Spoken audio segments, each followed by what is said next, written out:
من دلم پره من دلم پره چرا تمومی نداره این استرس و دلهوره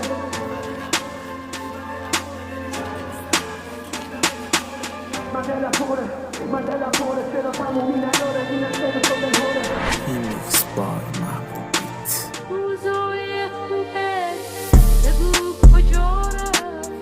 و قصه ها رفت یا از اینجا رفت انگار که اینجا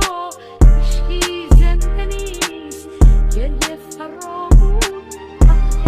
خنده نیست خونه ها خیزه دلا پاییزه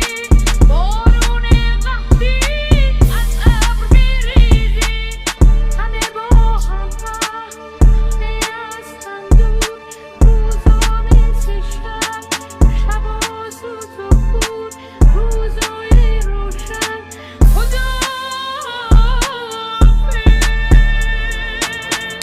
نمیشه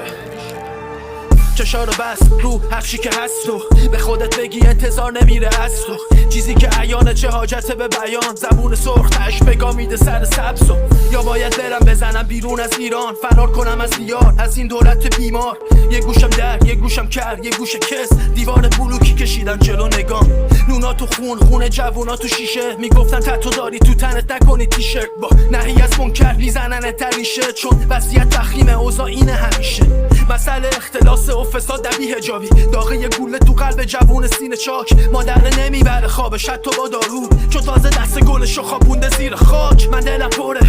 دلم پره چرا تمومی نداره این استرس و دلهوره من دلم پره ببین چند تا مثل من تو این مملکت پره